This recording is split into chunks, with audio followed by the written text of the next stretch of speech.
Chapitre 9 Méditation, observation, et Coca-Cola. Qu'est-ce que la méditation? Est-ce une simple forme de concentration, d'attention, de présence et de conscience, ou est-ce une sorte de passerelle pour atteindre des super-pouvoirs, un soi supérieur et une intelligence supérieure?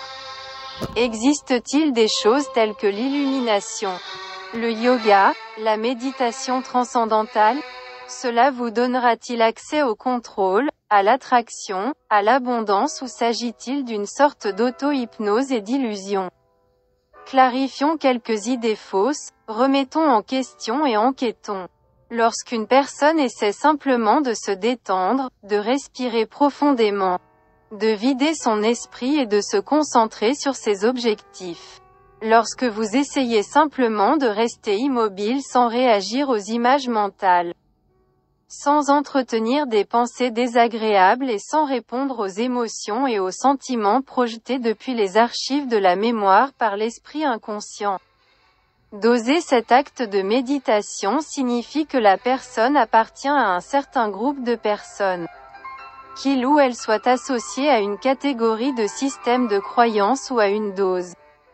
Cela signifie que la personne possède un état particulier de super-esprit. Alors que les gens moyens consacrent plus de 95% de leur réflexion à bavarder et à errer entre le passé et le futur, que ce soit consciemment ou inconsciemment.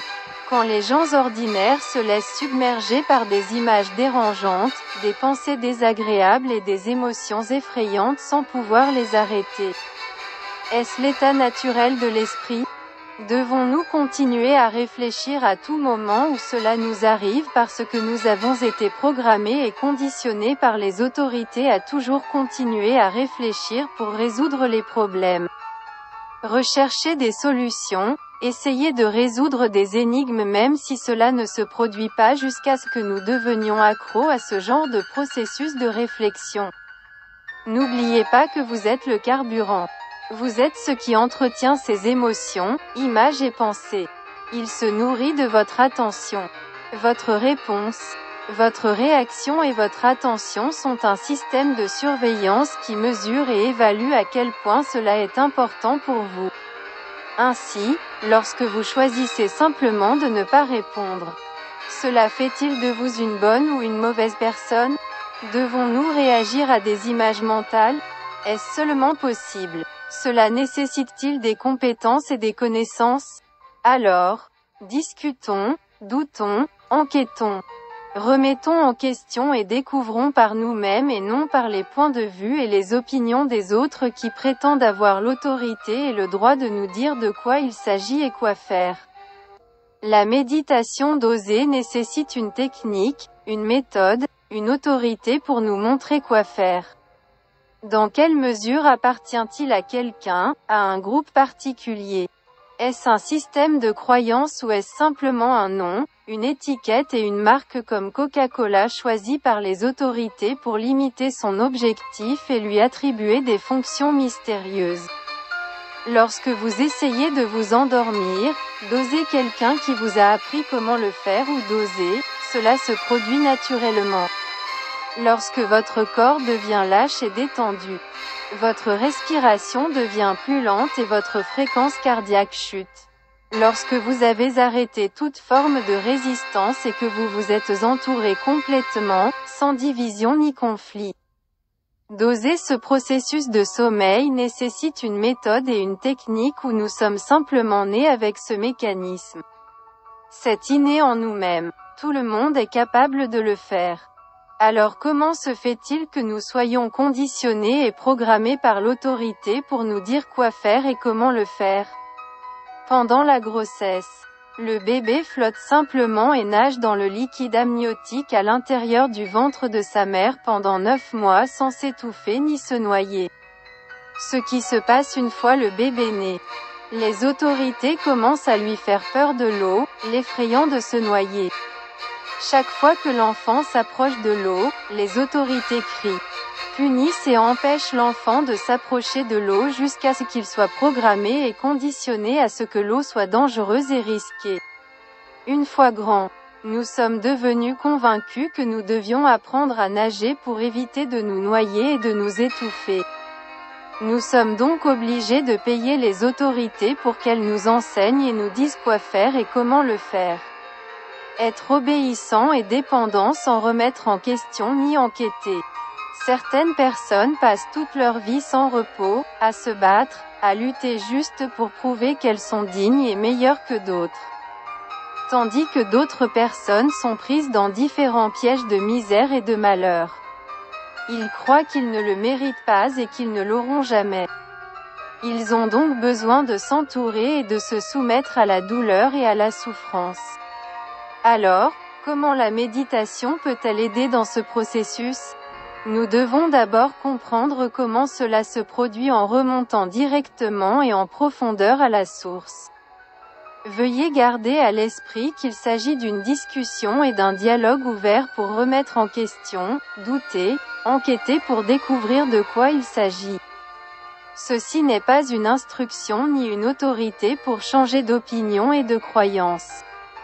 Ceci est simplement une invitation à observer et à observer les méthodes et les techniques que les gens utilisent pour penser et à ne pas changer le contenu des pensées et des croyances.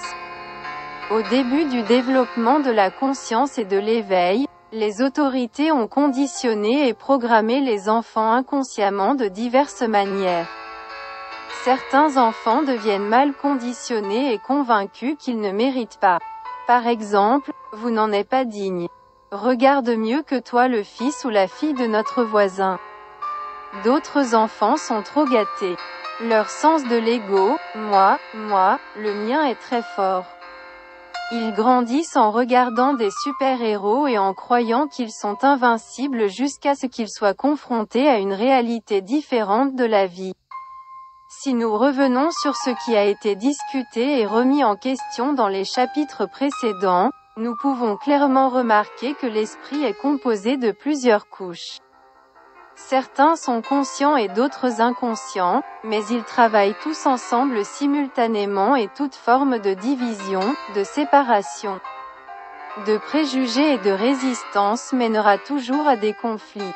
Une fois qu'il y aura conscience, présence et pleine conscience, il y aura synchronisation, cohérence et compréhension. Malheureusement, la prise de conscience et la conscience surviennent toujours plus tard dans la vie, après que le cerveau a été adopté, attaché, accroché, programmé et conditionné par des autorités extérieures lorsque nous étions enfants, inconscients et inconscients et que nous n'avions pas la main ni le choix dans toutes les informations. Les événements et les circonstances qui ont conduit à l'état actuel de l'esprit et du corps. Alors quel est le rôle de la méditation dans tout cela? En fait, les images, les pensées, les émotions et les sentiments ont été entravés et enregistrés profondément dans notre psychisme. Donc, pour être capable de remettre en question, d'enquêter, de discuter et de découvrir par vous-même la vérité et la réalité de ces programmations et conditionnements, cela nécessite beaucoup de concentration et d'observation. Sans préjugés ni distorsion. Lorsque vous restez simplement détendu et immobile pendant un certain temps, simplement en observant le mouvement des pensées, des émotions et des images au fur et à mesure qu'ils surviennent, sans entreprendre aucune action et sans résistance, l'esprit se révélera à vous. Mais il tentera aussi désespérément de vous tirer en arrière par tous les moyens de distraction vers une programmation et un conditionnement passé. Ainsi, lorsque vous l'observez simplement et que vous le regardez pendant qu'il se forme et disparaît sans réagir et sans répondre, c'est de la méditation. Ce processus nécessite également qu'une personne soit habillée de vêtements spéciaux. La dose nécessite que la personne consomme certains médicaments et substances. Le dosage nécessite que la personne se mette dans une position particulière ou trouve un coin particulier dans la maison, maintienne une certaine posture corporelle et un certain geste. Répète un chant particulier. Le dosage nécessite que la personne se trouve dans un endroit confortable, se rende dans un environnement confortable et recherche un endroit idéal. Pour trouver un bon endroit au fond de la forêt, au sommet d'une montagne ou parmi un bon groupe de personnes.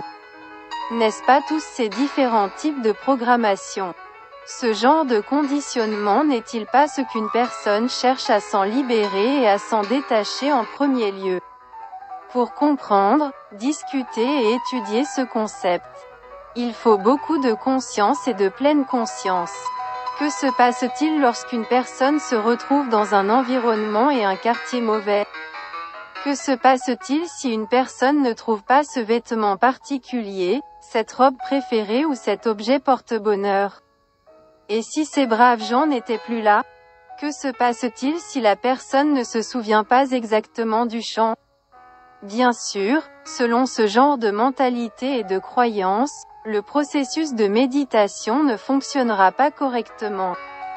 Le but de la méditation n'est-il donc pas de se détacher de la dépendance, de l'addiction, de l'attachement et des schémas de pensée, des images et des émotions répétitives?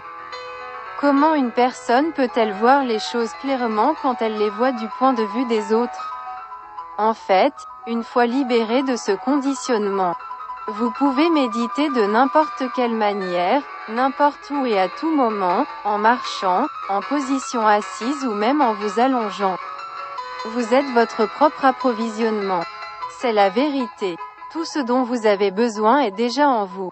Vous êtes né absolument libre et détaché de tout conditionnement et programmation. Chaque individu est unique et indépendant mais en même temps responsable et obligé envers le groupe. Ainsi, toute forme de division, de préjugés et de distorsion mènera toujours à des conflits. Alors qu'entendons-nous par division et conflit? Vous êtes votre propre mémoire. Votre expérience est ce qui constitue votre personnalité. Toute tentative de fuir votre mémoire, de l'effacer, de lutter avec elle, de lui plaire ou de la punir par quelque moyen que ce soit sous forme de douleur ou de plaisir, entraînera toujours des divisions et des conflits internes à vous-même et externes avec autres. Nous devons donc simplement apprendre à observer et à observer sans distorsion ni préjugés. Nettoyer le cerveau des habitudes et des addictions enregistrées en mémoire sous forme d'images. Nous devons éviter de réagir, de répondre et d'entretenir des images et des impulsions mentales projetées par l'inconscient et l'esprit caché qui sont simplement programmés et conditionnés pour être ainsi. Quand deux oiseaux s'affrontent, habituellement, le combat dure quelques minutes et les oiseaux se séparent. Ils secouent simplement leurs ailes pour relâcher toute tension et continuent à manger, se reposer et digérer. Et les êtres humains, bien que leur combat physique soit terminé, ils continuent à le répéter dans leur tête pendant des années. Qu'arrive-t-il au corps lorsque cet état d'esprit persiste? Quelles réactions chimiques se produisent à l'intérieur du corps lorsque le cerveau est soumis au stress, à l'anxiété et à la confusion? Est-il possible d'éviter cette condition? Découvrons-le. Une fois que vous observez et observez consciemment les mouvements de votre esprit, vous découvrirez que le cerveau pense en termes d'images et qu'il ne peut tout simplement pas faire de différence entre la réalité et l'imagination. Il répond aux deux de la même manière en envoyant des signaux au corps pour qu'il réagisse, soit alerte et prudent. Lorsqu'une personne est stressée et anxieuse, le cerveau envoie du sang vers les extrémités du corps, aux deux mains et aux jambes pour combattre ou fuir. Ceci est très dangereux car cela maintiendra les organes vitaux tels que les leviers, les poumons et le cœur sans apport sanguin suffisant pour les nourrir en oxygène et en nutrition. Sans réserve de sang suffisante, ces organes restent sans protection. Ils sont devenus vulnérables aux bactéries et microbes existants. En fait, le cerveau donne toujours la priorité à la sécurité. Par exemple, lorsque vous êtes poursuivi par un lion, le cerveau enverra tout l'apport sanguin aux jambes pour s'enfuir. Il retirera tout sang disponible de votre estomac et l'enverra en première ligne pour combattre ou fuir. C'est pourquoi le visage devient pâle lorsqu'une personne a peur. Alors, combien de temps pensez-vous que dure le mode stress chez l'homme? N'est-ce pas cela qui affaiblit le système immunitaire et rend la personne exposée aux maladies et aux maladies? Une fois que vous aurez compris ces faits, continuerez-vous à entretenir des images mentales ou préféreriez-vous simplement observer et regarder sans division ni conflit? Une fois que tout cela sera résolu, nous pourrons découvrir notre vraie nature et la réalité dans laquelle nous vivons. Une fois que toute cette énergie dépensée en bavardage mental et en réflexion excessive n'est plus gaspillée en vain mais préservée pour notre bien-être et celui des autres. Nous avons appris par l'imitation et la répétition de ce que les autorités nous ont dit quoi faire. Il ne fait aucun doute qu'un tel esprit sera ennuyeux, coincé dans le passé et pris dans des boucles. Mais une fois que le cerveau sera débarrassé de tous ses conditionnements et programmations, il verra les choses telles qu'elles sont, sans étiquette ni image sous différents angles. Une fois que le cerveau est détaché et inconditionné des dépendances, il devient innovant et créatif. Il proposera toujours de nouvelles idées et innovations. Il est donc possible de bénéficier de telles connaissances et facultés mentales. Oui, c'est possible. En fait, vous pouvez procéder à l'ingénierie inverse des images mentales de l'inconscient en utilisant consciemment la visualisation. C'est-à-dire que vous pouvez choisir de visualiser consciemment vos souvenirs dans tous les détails et dans toutes les couleurs. Votre voiture, maison, cuisine, quartier, chambre et tout. Imaginez simplement n'importe quel objet dans votre esprit et parcourez tous les détails en couleurs. Cela renforcera votre mémoire et votre capacité visuelle. Lorsque l'inconscient vous ramène vers d'anciens conditionnements, de mauvais sentiments et pensées, vous aurez développé la capacité mentale de simplement les ignorer. C'est ce qu'on appelle l'intelligence émotionnelle. Est-il alors possible de vivre en paix et en harmonie? Pouvons-nous éviter les conflits, les divisions et les guerres? Existe-t-il un moyen de nettoyer les souvenirs des sentiments de haine, de regret et d'envie? Comment pouvons-nous apporter l'amour, la paix et le bonheur dans notre vie et dans celle des autres? C'est ce que nous découvrirons dans le prochain chapitre.